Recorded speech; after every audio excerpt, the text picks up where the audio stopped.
Ravi Prakash Siliconandhra hospital Kuchipudi super speciality వైద్య సేవలు పూర్తిగా ఉచితం.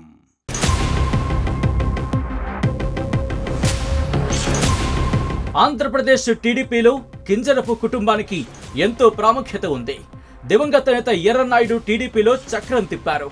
ప్రస్తుతం ఆయన సోదరుడు అచ్చెన్నాయుడు పార్టీలో కీలకంగా వ్యవహరిస్తున్నారు. టెక్కరిని తన కంచుకోటగా మార్చుకున్న అచ్చెన్నాయుడు ఒక్క ఫోన్ కాల్ దూరంలో ఉండే నేతగా పేరు తెచ్చుకున్నారు. ఈ ఎన్నికల్లో గ్రాండ్ విక్టరీ కొట్టిన ఆయనకు మరోసారి తన కేబినెట్ లో చోటు కల్పించారు చంద్రబాబు.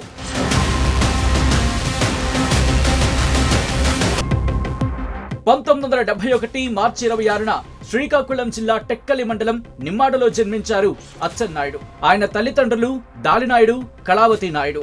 ఆయన పాఠశాల విద్యాభ్యాసం అంతా టెక్కలిలోనే జరిగింది. ఆ తర్వాత విశాఖలోని కృష్ణ కళాశాలలో బిఎస్సి పూర్తి చేశారు. అచ్చెన్నాయుడి భార్య విజయమాధవి. వీరికి ఒక కుమారుడు, ఒక కుమార్తె ఉన్నారు. విద్యార్థి దశ నుంచి రాజకీయాలకు ఆకర్షితులైన అచ్చెన్నాయుడు దివంగత మాజీ ముఖ్యమంత్రి ఎన్టీఆర్ స్థాపించిన తెలుగుదేశం పార్టీ ద్వారా రాజకీయాల్లోకి వచ్చారు. హరిచంద్రాపురం నుంచి తన రాజకీయ ప్రస్థానాన్ని ప్రారంభించారు. ఆ నియోజకవర్గం కింజరపు కుటుంబానికి కంచుకోటగా మారింది.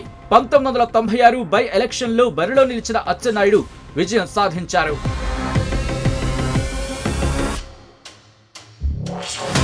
ఆ తర్వాత అంటే 1999, 2004లోనూ గెలుపొందారు అచ్చెన్నాయుడు. అయితే 2009లో నియోజకవర్గాల పునర్విభజనలో భాగంగా హరిచంద్రాపురం టెక్కలిగా మారింది. 2009లో టెక్కలి నుంచి పోటీ చేసిన అచ్చెన్నాయుడు కాంగ్రెస్ అభ్యర్థి రేవతిపతి చేతిలో ఓటమిని చవిచూశారు.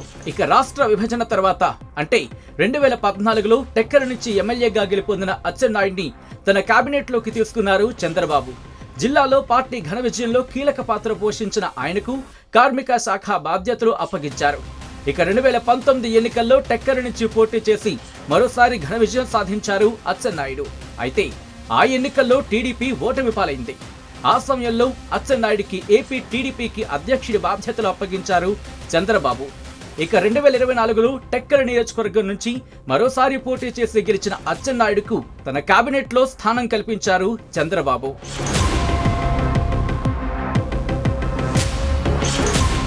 మరిన్ని వీడియోస్ కోసం ఛానల్ ని సబ్స్క్రైబ్ చేయండి. లేటెస్ట్ అప్డేట్స్ కోసం వాట్సాప్ ఛానల్ ని ఫాలో చేయండి. అండ్ లింక్ డిస్క్రిప్షన్ లో ఉంది.